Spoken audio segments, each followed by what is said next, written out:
Hey, everybody. Welcome to today's panel. So, thank you, David, Dave, and Laura. The first question I'd really love to get your opinions on is the following. What does an ideal candidate look like to you? So, yeah, maybe let's say I'll start with Laura. I'll let you start us off. Sure. So obviously this is different for everyone and it depends on what you're specifically looking for. But for me, I prefer a generally tech savvy person. And what that means to me is maybe you don't know like the latest, you're unable to do like the best algorithm solution for something, but you understand what you should be looking for and maybe you have to Google for it, but you understand the concepts, you understand how to apply concepts, and you can show me that you're comfortable enough with different technology stacks that you can move between them, that you basically show me that you can learn technology and you can apply it in different scenarios. So for me, it is really, you've been in the technology world, and you're just comfortable enough to pick up new concepts and different things that we might throw at you. Awesome. And I saw you nodding a lot to that, Dave. What's your take on it? Yeah, I think I would echo all that. I think the way I would personally articulate that is like initiative. Like you have the initiative to go out and find the tools to answer the questions or solve the problems that you have. And yeah, you find like as people become more senior, they have a lot more tools to use, but also like some people become more specialized, some more generalized. But if you have that initiative to go out and like find the tools and understand them and apply what's should be used to the problems that you're trying to solve, it's like really advantageous. In addition to that, I think folks who have the initiative and can demonstrate that they can bring other people together to like drive and execute and deliver on what they need to do, I think that's really like really great and really advantageous and what I try to look for. Awesome. And so, David, can I ask you, what are some things that really stand out to you when you see someone's resume, like related to what you're looking for in an ideal candidate? You want to see somebody that has taken on, significant problems in their, as related to, the level of experience that they have. And it's a really clear, you can really clearly tell when somebody's something difficult because you don't always succeed. So we don't always, expect every story to be a happy story, because there's always going to be things you need to learn along the way. But we do want, we do look for people that have maybe gone out and, tried to do a startup and put themselves in a lot of difficult situations, but really learn from that. I think that's really what it comes down to. And to kind of add to like what Dave and Laura said in terms of, what we look for, that's a big part of that is learning to exercise your judgment in those situations and really being able to learn. Awesome. I like how you said that it's okay to fail and we don't expect people to just succeed at everything. But what are some things that maybe are red flags for you when it comes to looking over someone's resume? Or for somebody else? Yeah, anyone can jump in there.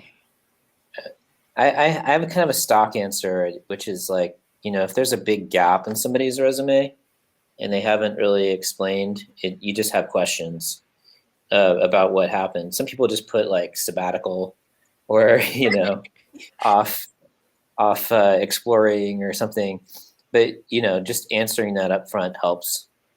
Okay, cool. Laura? If I see every single technology I've ever heard of listed, I'm questioning that. So I would much rather you be more specific and let me decide, okay, that's, comparable to this than just say every single thing. Then my eyes roll back and I'm like, next. Yep. Keyword stuffing. That's it. Dave, anything you want to add in there? Yeah, definitely echo that. Like if you open up a resume and you have like 100 technologies all in bold, like maybe not great. I think the other thing is, I know this is tough for some folks, is like people are jumping around a lot, like if you're only in roles for like less than a year and you're doing that a lot, I think that doesn't shine through like as well as you might expect it to. But if that is the case and like it's out of your control, being like really upfront, the reasoning behind that, I think is really helpful as well. And I want to touch on something that David said around the big hiatuses or like sabbaticals that people take. Explaining those are really good. And I find like as I've been hiring, especially talking to like women who have taken time off to have a family, like there's like big gaps in their resumes. And I think it's great that they call that, and it's totally fine. I wouldn't like avoid calling that out either. Like I would rather like have an answer to it than be like, oh, what happened to this person for 5 years?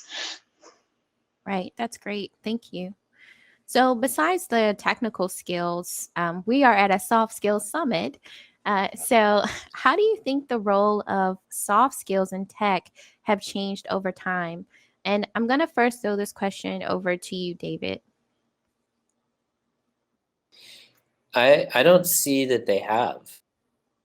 You know, you can be the smartest person in the world, but if you don't have the ability to get along with others, you're just not going to get as much done and you're not going to be as effective. And we really at Amazon, we have a couple of different leadership principles that sort of pertain to that. So you have earns trust. Like, can you earn trust with other people, other teams, your own teammates? And how do you demonstrate that, right?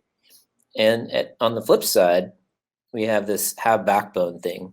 And that's an interesting one because at the same time, you have to be willing to, effectively stand up for a point of view where you might be the only person who has it.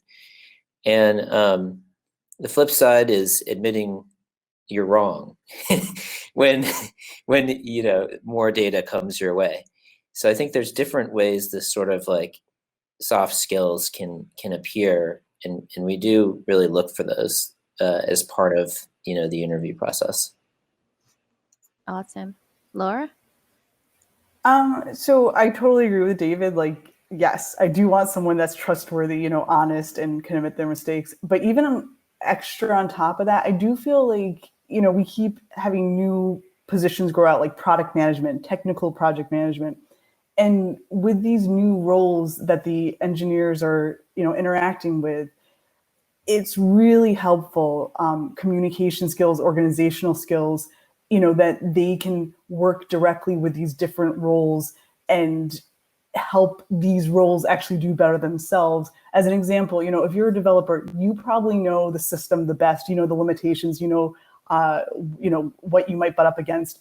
Maybe a product manager, like who's writing the requirements, doesn't know all of that. So if you could kind of like work with them and say, hey, before we even start developing, here's some things you need to think about, you can save a lot of time, a lot of headaches. So I really do appreciate people who kind of, are organized, can kind of think through things, can communicate well with other teams, feel comfortable bringing up, maybe something that is a little like out of their realm, like, oh, like the solution would be so much easier if we just did like X, Y, Z. Really appreciate that. Thank you. Anything you want to add there, Dave?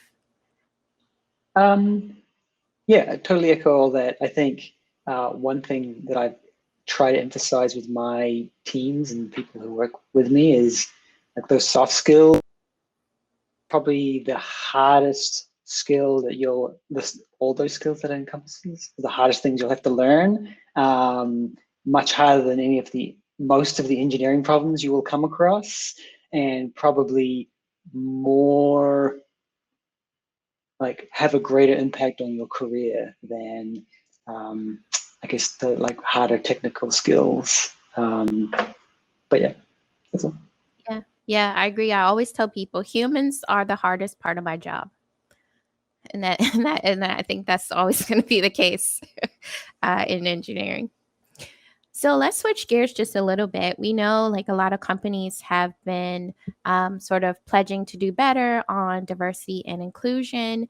And from your perspectives, how have you seen things changing in our industry, and sort of like maybe what are some things that your companies are doing along this lines? And I'll kind of just open that to whoever wants to go first.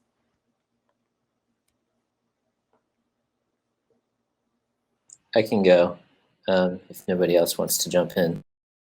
So Amazon does have specific training programs to help folks that aren't traditionally trained in terms of engineering get the training they need and get access and on board as engineers. And that's been going on for a couple of years, I think, from what I recall, at least a year. I think the other thing that happens in terms of the folks that interview a lot is that we undergo specific training, right? So we're taught unconscious bias training. We're taught to question our internal, biases as we talk to people. And I can't speak for the fact that every interviewer is going to be perfect, but overall, we're looking for people that just have aptitude and that can deliver, in the way that we're looking for. And, on my own team, there's people from all over the world. I would say we're about, 50-50 female male. I can't say that other areas of diversity that we're doing, but it's pretty much, we have 15, 20 different countries represented. So, it's not just one type of diversity, it's many. So anyway, That's awesome. Thank you, David. And I saw, Dave, you had unmuted briefly. Did you want to add something to that question around kind of what you're saying? I'll let Laura speak first. Okay. All right. Okay. Yeah, we also have unconscious bias training. But I think one thing that our recruitment program has really tried to strive is having a very set of questions that you're asking. So you're asking the same questions to every candidate, and it kind of eliminates, you can't deviate and, oh, well, this person has, a background similar to me, so I'm going to go down that route. So we try to really standardize things. That's very similar at Square. I think the other thing, I guess, from an industry I've noticed is a lot of emphasis on making sure that when you have a slate of folks that you're trying to hire or attempt to interview, that there are diverse folks within that slate, because that really forces you as a hiring manager and forces the company to assess more diverse folks, whether women or different ethnicities within those groups. And at least statistically, I believe that it does lead to more hiring of diversity as well. So that's one extra thing that I think is really great. Yeah, that's awesome. And while you have the floor, Dave, I'm going to pivot just slightly. So what's something that you wish candidates would ask you when you're talking to them during the interview process? I wish they would ask me what they need to be successful in this role, what they need to be successful in the first 6 to 12 months. How can they get a gold star? I would put it, because I think that's a really productive conversation around what are the things that are really important in this role and in the wider organization to really be successful. I think a lot of folks don't ask those kind of questions. They're more interested in what's the team dynamic and things like that. Cool. Let's go to maybe David next. What is this you wish people would ask you? I don't have a stock answer for this. I just want people to be curious. Obviously, when you go, particularly if you're interviewing with folks that are going to be your teammates, you want to find out about these people a little bit. you know, because this is going to be your work family, they're your colleagues, the people that you're with, you know, quite a bit of your time. So I would hope that people would have questions for me just about what the team's like, you know, what kinds of things we're going to be working on, and just be generally curious. I don't have a you know, a stock answer, because we might have 4 other interviewers and they might have already asked that question to somebody else. But you know, just that. Yep. Laura? So I usually do tech interviews, and it's a great riffing when I don't mind when people interrupt me and ask like, oh, well, how does that work when I'm talking about like the product? Because then, yes, curiosity, I love that, but it shows like they understand what I'm talking about. So I love it like when I'm talking about the product and they're like, oh, well, you know, how does that work? Oh, are you using this? You know, blah, blah, blah. I think it leads to a nice kind of back and forth, and we go into depth in some topics that we might not even covered. But I do want to say on like a completely different route, I want people to ask me questions that are important to them, even if it might not be like, you know, flex time or something.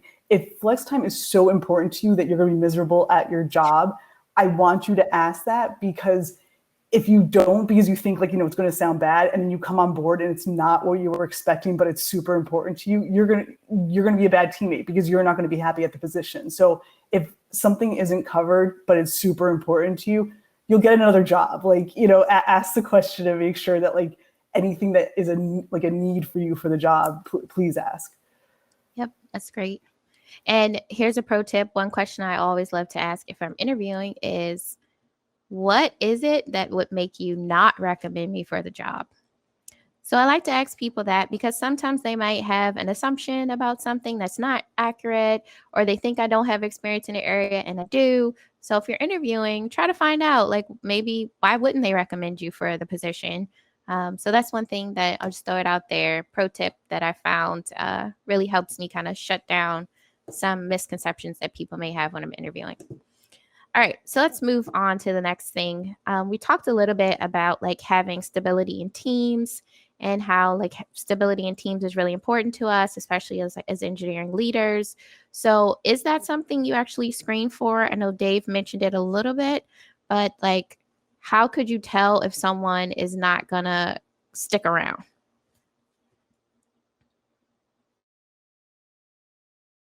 It's tough from day one. Like if someone's been moving around a lot on their resume, you might have feelings or thoughts when they start a role, but once they're in, like I think at least my role as a manager is to make sure that I'm doing what I can, and I'm trying to grow them in the ways that they want to be grown, in the ways that need to be grown, and help support them so they don't have a need to leave. I think that's the more important thing to focus on.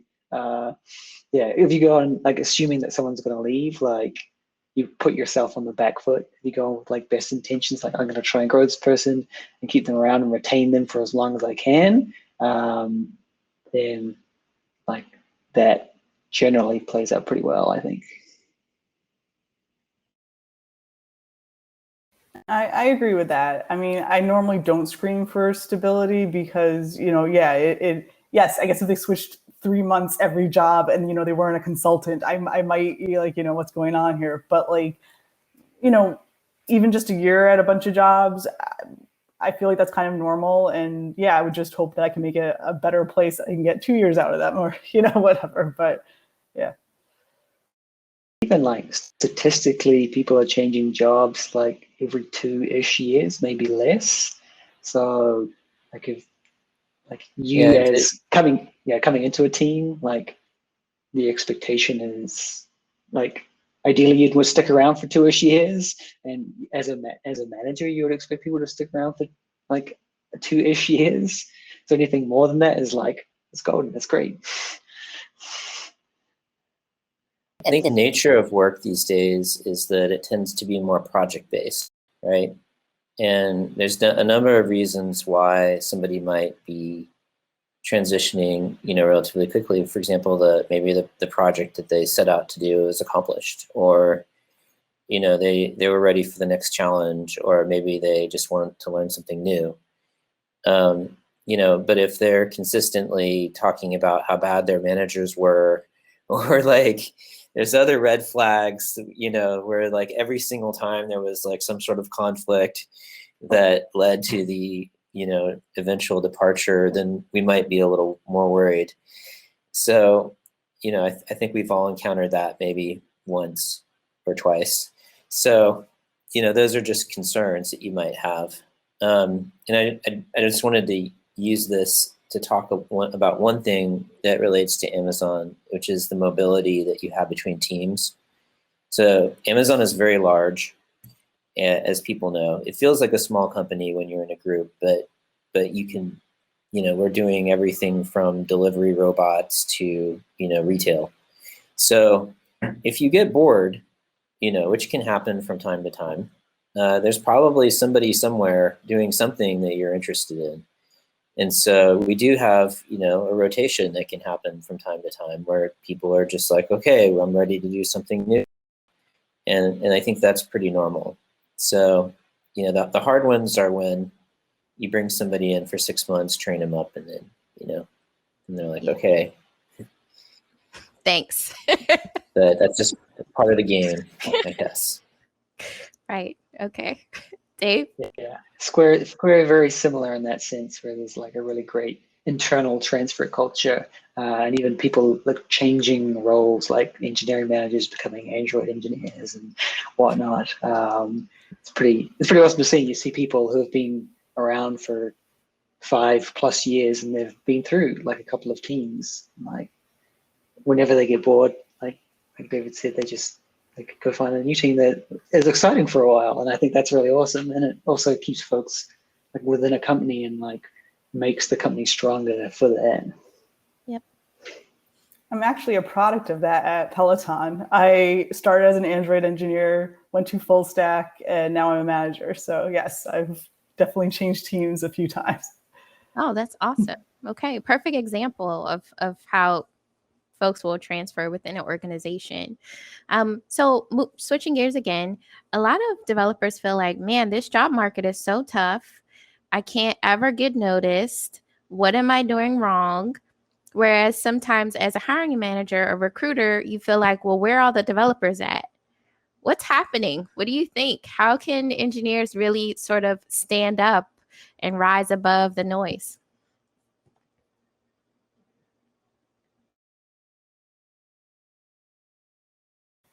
To my emails. No, but I think seriously, find companies that you love and start like messaging people there and try and make connections there. Like I think that it does help. Like I know people get bombarded with recruiting messages, but like if you're not interested in the company, then I wouldn't worry about like go chase the places you really want to work and you're really interested in working. And yeah, interest will shine through to like hiring managers.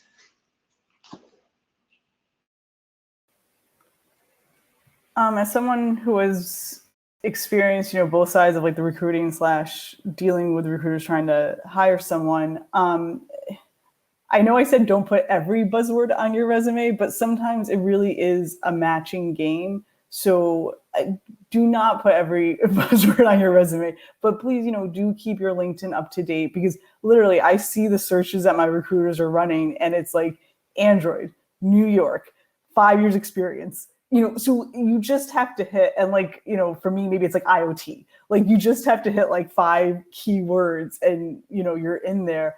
But like, if you haven't updated your LinkedIn profile in, I don't know, whatever, then maybe you just don't have the latest. So I would say put your relevant experience and appropriate technologies. And I think you will get found. Yeah, I would echo that. I mean, when I was first starting out, there was always the keyword game, where you wanted to put the right stuff in there, but you also didn't want to get contacted for things you didn't really want to do. So, you gotta be targeted as has been mentioned, and but be specific. If you actually have done something, be very specific about what you did, you know, because that can be helpful. I think the other thing is, you know, as I mentioned before, like, you know, keep learning. You know, I have gone on LeetCode and looked up what people are doing these days. What are these youngsters doing these days, just to like stay up to date? Because you never know if the questions that I might be asking might suddenly become the LeetCode question of the day. So like, you know, we all have ways to stay up to date. You know, some of us have private projects and we do stuff on GitHub that's public so people can see what we're up, you know, some of the stuff that we're interested in. Like there's different things that you can do to, you know, you can take classes on Udacity, and there's some, you know, or some other learning site, and there's ways to like, you know, stay current. So I would just be curious, you know, and stay, you know, up to date with all the different things that are going on. And so, how would you all say that the pandemic and just like remote work, hybrid work in general has really changed the way you recruit or even changed candidates' expectations for you? So, maybe I'll start with Laura, then Dave, and then David. I actually don't know that the pandemic changed the way that we recruit. I mean, yes, obviously our interviews are online. That does, I guess, some challenges, you know, make sure that like you have decent Wi-Fi, because obviously if you are cutting in and out, you know, I hope I'm not cutting in and out, and then you know, it's going to cause, it's going to be a negative effect, you know, like you can't hear what they're saying, like you can't actually get the questions.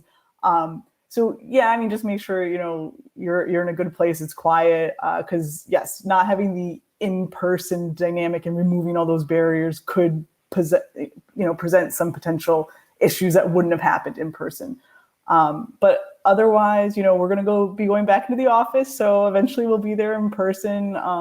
We haven't really, you know, expanded to remote working that we will, you know, hire kind of like 100% remote workers. So I don't actually think it's affected us that much. Well, for Square, we're allowing folks to, I guess, within the US and within Canada, they can work wherever they want. So for us, it's thinking about if your employees have this kind of mobility, how can you hire so folks won't be impacted if they do move? So for instance, if you have a couple of folks who are remote and a bunch of folks in the office, you probably don't want to continue hiring in the office. So it's just really changed how we think about where we hire folks and why we're hiring them in certain places. So that's like in certain cities, in certain time zones and things like that. Like my team, for instance, is split across San Francisco, Seattle, San Diego, Toronto. So we have like a multitude of different people in different places. And for me, it's like making sure that those folks in those different cities and areas have folks supporting them as well. So that's really the big change that's happened in terms of like hiring, I think, for me at least. Well, I can kind of plus one thing that Laura said. You know, it's very hard to conduct an interview if you don't have a good internet connection or a reasonable camera, especially if it's has anything to do with system design. Like that's ridiculously hard. I can also kind of plus one the idea that adopting to remote culture of work requires tools. And you know, Amazon in particular is a very written culture, and we have a culture of writing documents and then reading them ahead of meetings. You know, that kind of speaks also to like the soft skills that we've been talking. And that does help, you know, improve communication in these situations, particularly when people are in different time zones. Even, I think the trouble is more what happens after. As Dave alluded to, you know, we might have somebody that's, you know, we have somebody, for example, right now who's in Atlanta, and the assumption was when we reopened that they're going to be in Austin, where I am, and they actually wanted to be in Seattle, but nobody quite figured that one out.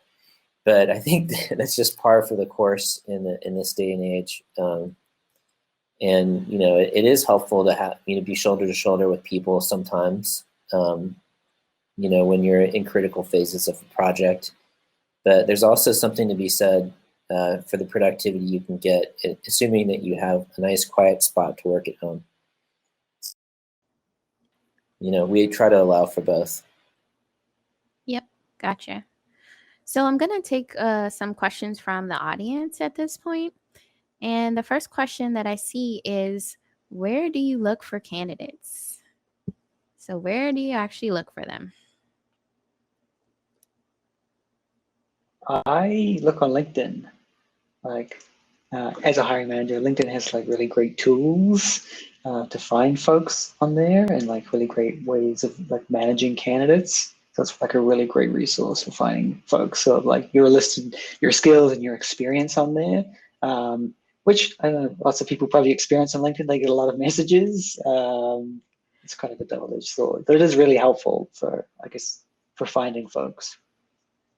Yeah, I know the candidates might not know this, but LinkedIn Recruiter is amazing. Lets us A/B test subject lines that we can send and work on multiple projects at the same time. So I know a lot of companies really enjoy using LinkedIn.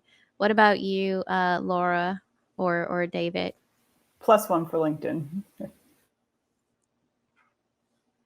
Whenever we have a big hiring announcement or something big that we're launching, it's always fun to put it on LinkedIn and get people fired up about what's going on. So, I think I'm more popular on LinkedIn than Facebook at this point. Sad but true. But anyway. Okay. Yeah. And then I think the other big part, as was also mentioned before, was word of mouth.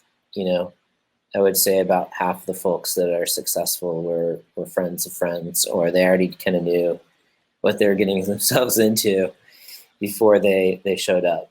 So that also has, it also helps get things started.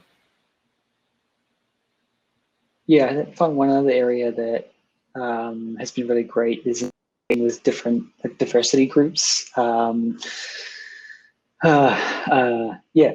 I've done that a lot in the past, and different folks reach out to you, and just broadening your network helps a lot too. Yeah, that's great. So let's take the next question. It says, while applying, how should we structure our resumes? Should it be more tech oriented so that engineering folks get specific insights, or more general so the recruiter won't find the jargon incomprehensible?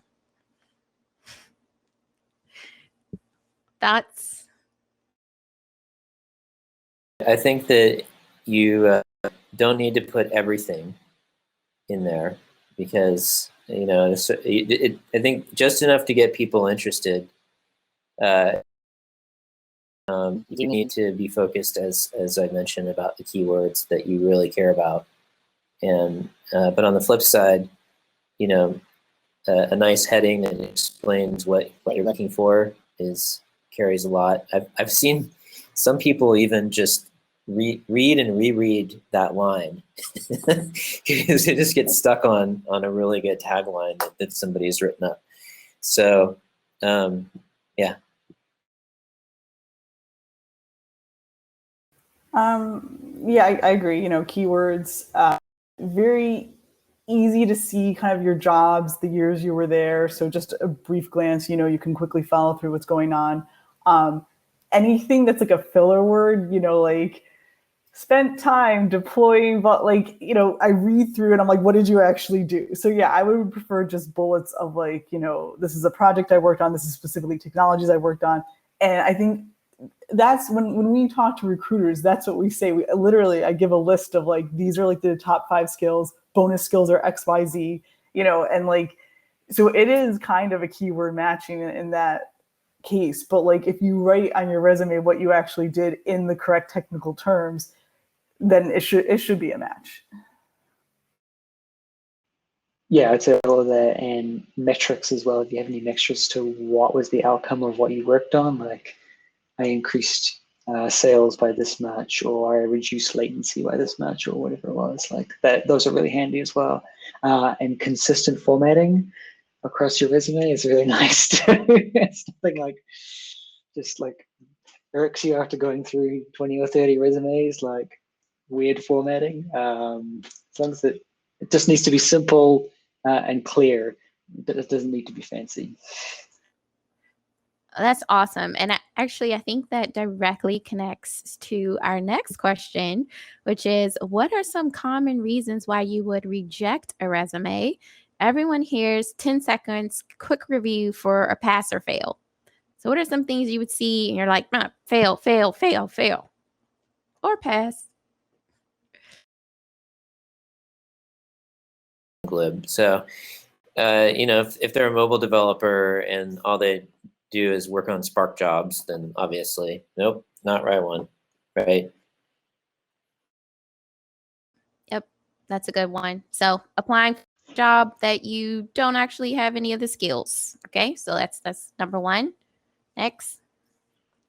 Same with like years of experience. If they're trying to hire a senior engineer or like a principal engineer and you've only been in the industry for 3 or 4 years, probably not a good fit for you. Yep, that's one that. Laura? I mean, same as both of them, yeah. Yeah. Okay. And I don't see any more questions. Okay, here we go. All right. So, why don't some companies give specific feedback about why they reject you? Sometimes they just say, give you some feedback that doesn't clear and it doesn't help you to improve. Yeah, our extensive legal department has advised us not to say anything about anything. So, unfortunately, we'd love to give feedback, but we just can't. Yeah. Thanks for this question. I do find that's the case a lot. I don't know what companies are allowed to say like specifically this is the reason why. In fact, I think it's normally a form rejection. So that's hopefully that helps answer that question there. However, what you can do is try to reach out to people and have them review your resume. So that is something that I do every now and then. Someone might say, hey, I haven't been getting any hits on my resume. Could you please take a look? And I'll just review their resume for them and give them some pointers. So it's definitely something that you can do. Reach out to someone you trust or someone else in the industry and let them review your resume. Okay, any more questions for our wonderful panelists here? All right. Well, I'll say I'm going to do a quick round robin of what is your parting words of advice for candidates? So I'll kind of start with you, David. Parting words of wisdom. Just stay curious and stay focused on delivering awesome products to customers because that's what we're here for. Thank you. Laura? I mean, you said this, everyone's looking for a developer. So there is the job out there for you. I would say just make your resume relevant to your experience, as detailed as possible for your specific experience. It'll weed out a lot of noise that may be distracting you, or maybe you're getting fails, or maybe, you're applying to the wrong job. So you'll if you want a job, you'll get a job. Like, I don't think that's a problem. So, but yes, just make sure that your resume accurately reflects the type of position that you're trained for, or that's appropriate. Awesome. Thank you. And Dave, parting words of wisdom. Yeah, since this is a soft skills summit, prepare for your soft skills interviews. Go in, think of questions they might ask you, come with really structured answers, because it comes off really well in interviews. Yes. Because it means that people can see that you prepared and you've thought about it and you're putting in the effort, and that really shines through, technical or non-technical, really. Yep, that's awesome.